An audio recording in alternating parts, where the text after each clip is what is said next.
What does it take to ensure that your business runs from one generation to the next? It takes deliberate succession planning. Hi, my name is Jimmy Walabiechi, and you're welcome to Corporate Governance Africa, where we seek to promote good governance through film. In this video, we consider the question of succession planning of a business. We consider the inspiring account of the founders of one of Uganda's leading law firms, S&L Advocates, formerly Sebalu Lule Advocates. Corporate governance is the system by which companies or businesses are directed and controlled. And we explore how one can direct and control their business and pass it on to the next generation. Succession planning means preparing for and executing smooth transitions of leadership and key business positions in a business. Good succession planning will reduce the disruptive impact that an abrupt change or an abrupt departure may have on the operations or the culture of the company. We spoke to Mr. Godfrey Lule, one of the founding partners of S&L Advocates. Mr. Lule served as the Attorney General of Uganda from 1973 to 1977 under the late President of Uganda, His Excellency, President Idi Amin Dada. And his fellow founding partner was the late Mr. Paulo Sebalu, who passed away on the 8th of November 2013. Mr. Sebalu served as the principal legal counsel to the East African community between 1970 and 1977. There are 5 points we can consider concerning succession planning from this very inspiring account. First, Mr. Lule tells us about the interesting origins of the firm and how he linked up with Mr. Sebalu to start the organization. In 1980, my family, we are living still in exile, living in England. As soon as Amin fell, I came back here to test the waters as it were. I had run away because I was among the people whose name appeared in the list of those who were killed at the clock tower by shooting. And of that list, I was the only survivor. So now Amin had gone, I had nobody else to fear. So I wanted to come back. But I had to sustain myself and my family and my extended family. So I had to work. Now, the only thing I knew to do better was to go back into law. I looked for a place to make chambers, and I knew or discovered that there were some spaces to let in the Uganda House. I applied. I was given space for chambers. Meantime, my friend I have talked about earlier, Mr. Sebalu, the community was already normal. They had been, torn apart and ceased to exist. He stayed in Arusha and set up chambers there. So on the fall of Amin, he too came back, was trying to come back and set up in Uganda. So I have got the chambers set up in Uganda House. So Sebalu asked me whether I can give him a small space to put up a table and start to organize until he got room elsewhere to set up chambers. So I asked him, why don't we set up together? I have nobody else. And to practice alone was onerous, particularly for me because I had a family still in the UK. And I would be here for a month, go for 3 months, come back like that. So there would be no continuity required for the practice. For me, his coming would be very beneficial. So he agreed. He said, yes, I would like him too. So we started. Sebalu and Lule. That's how we started. The first point one may learn from their organization, from their experience, is the necessity of beginning with the end in mind, starting with a vision for business continuity, having a long-term plan. And when Africans start any business, not just law, any business, there's no survive the life of the person who set it up. And I felt very, very, very strongly about it. So when we met Sebalu met, that's the first thing I put on the table. If we come together, shall we work and ensure that after us, the chambers continue? We bring in young people to take over after us and maintain the chambers. That was item of discussion number one, and we both agreed.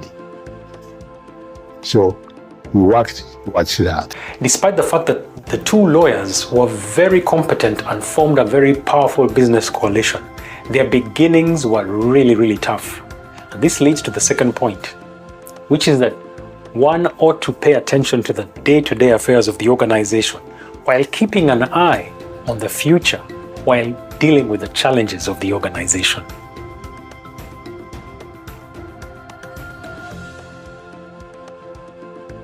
You see, we started two, and it took us a long time to get even a single client. For the first 6 months when we set it up,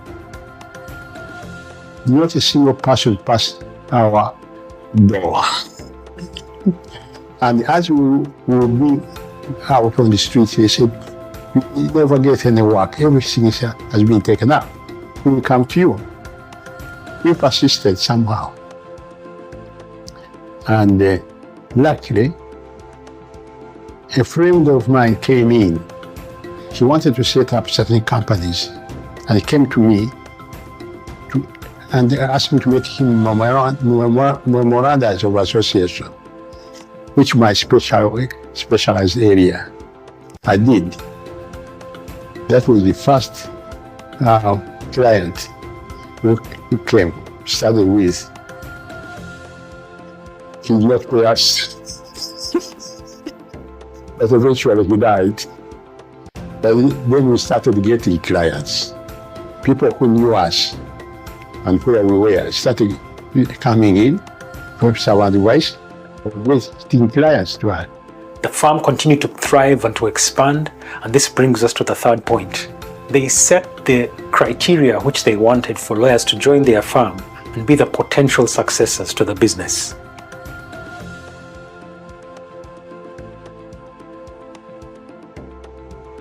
We stabilized, and we saw the need to expand, and we started expanding, bringing younger people, particularly for chambering. We would select who we thought were up to our standards we had set. The others went either because they thought they should set up their chambers or go elsewhere, or they would not match the level of behavior we had set up, and they left, or we would ask them to go. The fourth is that it's important to empower the next generation well before the handover of the business.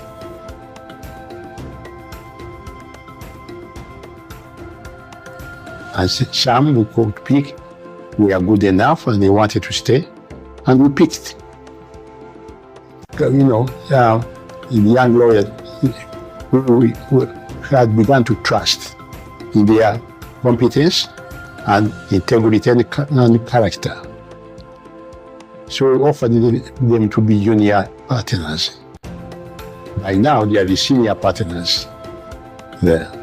The fifth important point is to know when to hand over the business. The time for which they had been preparing finally came, and they were compelled to leave business. They left the business for reasons beyond their control. Mr. Lule left the firm in 2003. 5 years later, Mr. Sebalu also left the firm.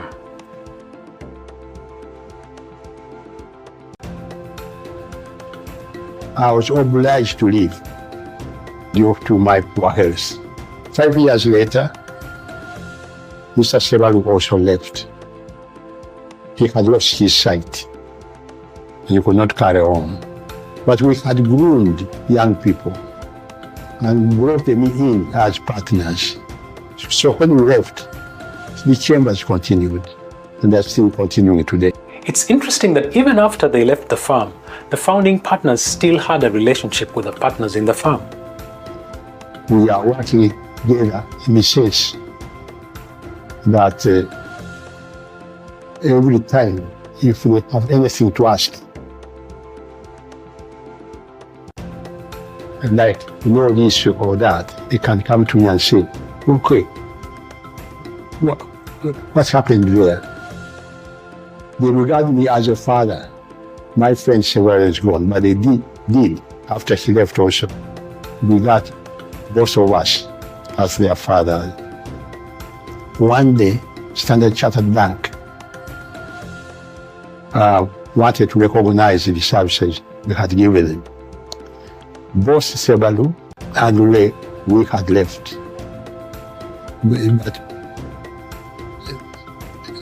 Sebalu and Lule chambers had served them for 30 years. And they put up a function for that, or a party, to which we were invited. We were no longer with the Sebalu and Lule.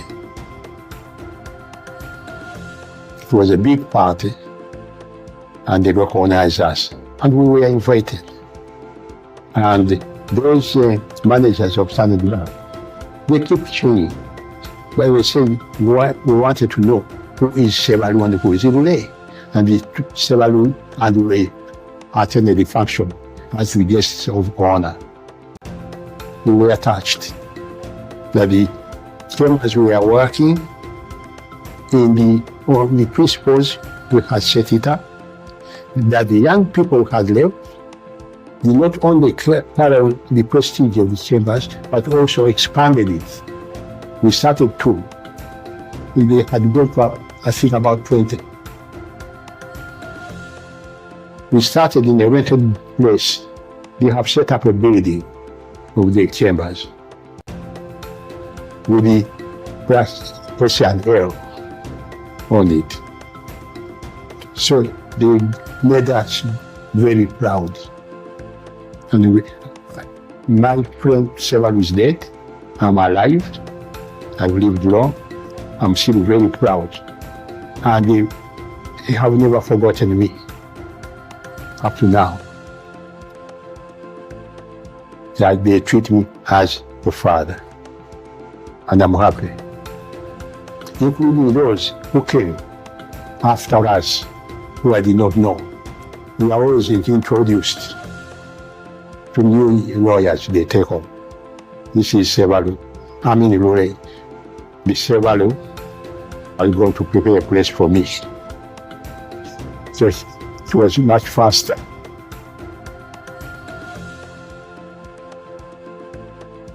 Mr. Sebalu sadly passed away on the 8th of November 2013, but his legacy still lives on. The experience of these founders shows that the founders of a business play a very important role in deciding how far the business should go and how far it can actually go. They should carefully consider their vision and their strategy, and that strategy should include a robust succession plan